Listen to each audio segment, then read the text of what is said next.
Got a cat in the lap. But let's do this. This is an article over at BoundingIntoComics by Spencer Bachuli. I hope I pronounced your name correctly, sir, but we're just going to dive into it. Waifu Gacha Wallet. Nearly 20% of Japanese 20-somethings admit suffering financial difficulty due to excessive in-game spending. From Genshin Impact to Fortnite to Pokemon Go, a new report has revealed that a not insignificant portion of Japanese adults in their 20s admit to having let their general in-game spending habits at one time or another spiral to the point of causing them genuine financial hardship.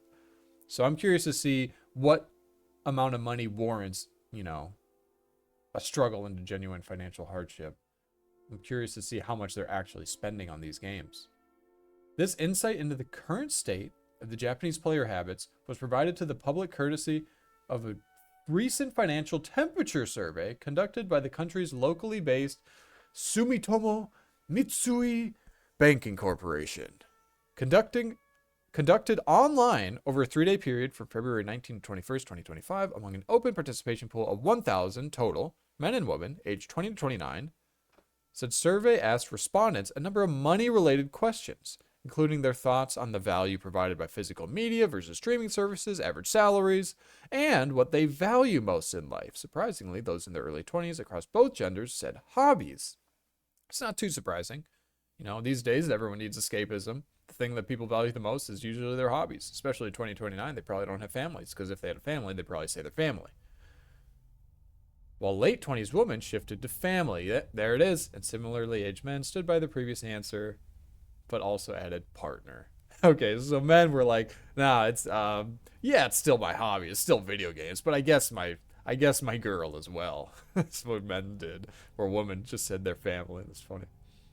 As part of this line of inquiry, respondents were at one point pressed as to their relationship, if any existed, with in-game spending. Dun dun dun. While SMBC did not specify exactly what qualifies as in-game spending, it is presumed that respondents took it to mean any exchange of money for a digital item service, such as gacha pulls, different character skins, or MMO subscription fees. I'm kind of shocked to see MMO subscription fees in there because I pay MMO subscription fees. Wait, are they talking about me? Wait a minute. I spend $30 a month. I have an OSRS and a WoW subscription. Ah, shit. Guys, I have a problem. I'm just starting to realize it.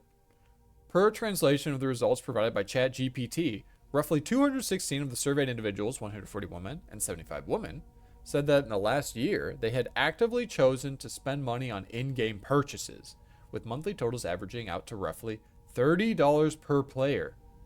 Wait. I'm spending $30 per month. Oh, no!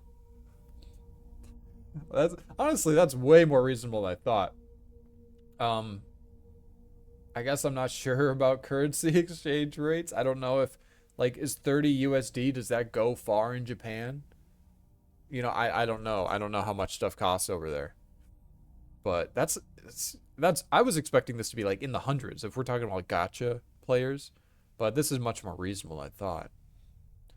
And while this amount seems more than reasonable, that's what I said in terms of live service spending, this base statistic fails to truly detail the dark side of in-game spending. Yeah, the whales.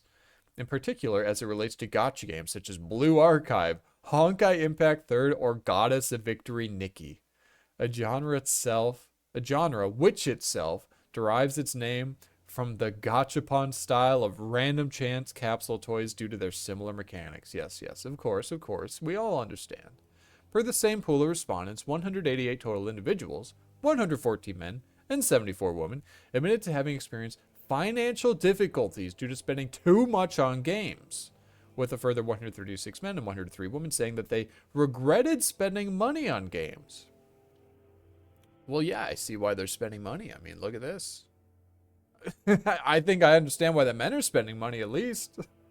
Interestingly, while the survey found that the amount of players willing to spend money on in-game purchases had increased by an average of 58 per 1,000 individuals, so about 6% increase, the profit potential of this willingness boom is being offset by simultaneous decrease in the amount of money being spent, while the monthly median dropping by approximately $6 USD per month. Okay, so more people are willing to spend money, but on average, people are less willing to spend as much money. Which makes sense, I suppose. More people are getting into gaming, so it just makes sense that more people would be willing to spend money on these games. And it also makes sense that more people would want to spend less money because people are getting so fucked by, economics currently. Breaking this decrease down further, men pulled back their spending by a monthly average of $8.70, while women cut by a smaller $1.50 USD from their respective in-game budgets. Unbelievable. I mean, this is kind of common knowledge that, this is an extreme jump I'm making here, but men typically are better with money than women. At least from my personal experience, my anecdotal experience. And though SMBC did not break the although SMBC, or I'm going to rewrite this sentence in my head because it's all fucked up in their article, did not break down the following data by gender, they also found that 179 respondents agreed with the statement, I want to spend money to progress more easily in the game. See, this is the problem right here. Now we found it. We've stumbled to it at long last. 208 admitted, I can't enjoy the game without spending money. 222 nodded, I'm willing to spend money to obtain items or characters. And 333 beamed, I feel proud when I obtain rare items or characters in the game. It's kind of tough because I guess I just have different psychology because I guess it's good that I'm like this, but I don't feel proud when I obtain rare items or characters in the game, if I bought it. Like, right? That doesn't work. I have to have actually played the game and worked and competed against other people and achieved it through my own merit and effort. If I just, swipe a card and get it, it completely fucks up the reward structure and it doesn't feel rewarding at all. At least that's how it is for me. So I guess I should consider myself lucky, honestly, that I am the way I am. So after all those numbers and explanations, what does the above data actually mean? In terms of real, true, solid economic data, the answer is not a lot. As Homer Simpson once told Kent Brockman, people can come up with statistics to prove anything. And this sentiment wholeheartedly applies to the idea of trying to blanket determine the true spending habits of an entire national demographic based on the answers of just 1,000 online users. Yep. That's true. It's always true for any survey. God, Homer Simpson is so fucking based.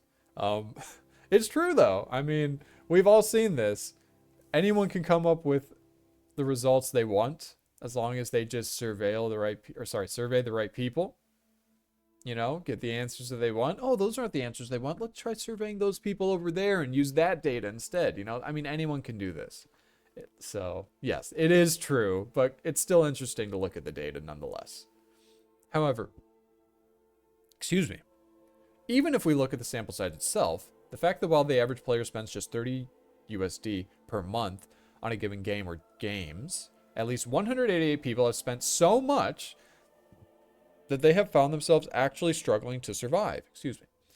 It's an embarrassing admission, so it's possible some players may be less than forward with the truth. Ultimately, the SMBC survey shows not only how gacha games are truly carried on the backs of so-called whales. Here we are. We're finally getting to the meat of it.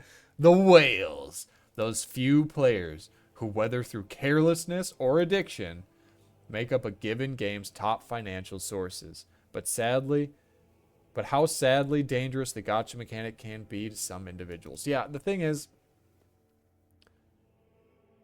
whales, they'll literally spend tens of thousands of dollars on these games. Gacha games, mobile games, I guess I was going to say MMOs, but a lot of MMOs aren't as egregious in terms of their spending opportunities, but yeah, I've heard stories of guys who have spent tens of thousands, upwards of 50 grand on a mobile tower defense game, Clash of Clans shit. So yeah, this is what these games are designed for, to get the whale, to get the guy to spend $50,000 on their game. Not to get, thousands of people to spend a few bucks. That certainly helps as well. But the whale, that's where the real money is. And the sad thing is, a lot of these whales, they're not super rich a lot of the time. A lot of the time they have the money, right? They make probably a good salary, probably 100, 200 grand maybe, but that's cutting into their savings, in a huge way. So it's still not good. These aren't people who have millions and millions of dollars who are whales most of the time. That's just not the case. At least that's what I've seen. But yeah, it's sad. Let's see what the comments are. Mobile games are just pretty Skinner boxes. Look it up if you've never heard of it. Yeah, look up the term Skinner box. It's real. This has been a thing that's been going on for a long time. I got a huge advantage because when I grew up, I had an iPod Touch when I was in high school. So I had already grown up for the most part and matured enough that I just wasn't really into this stuff. These mobile games, these slot machines, these gotcha games. It just never hooked me psychologically. And I think that's again because I grew up before this stuff really exploded, right? Before everyone had a smartphone since they were 5 years old, right? I didn't get my first smartphone until I was, how old was I? 19? So yeah, it's just different. But yeah, this was a good article. There wasn't as much substance as I thought, but it's not going to get better. It's going to get way worse. Games are going to get way more aggressive with this shit. Games are going to keep getting more expensive to make because devs are trash and they're going to have to make money back some way. So they're going to turn to whatever means they can. Then we're going to end up getting gotcha slop. Oh, God, we really are on the worst timeline. Trump, fucking save us, please. Oh, yeah, let me know. Have you ever had a game where you wailed, where you spent thousands of dollars? I haven't. I guess I've spent $30 a month on MMO subscriptions. But yeah, let me know if you have any problems with gaming spending habits or anything similar. But yeah, if you like the video, like it. If you want to see more videos like this, subscribe to my channel. I'm a new channel, so subscriptions actually do go a very long way. And yeah, thanks for watching. Peace.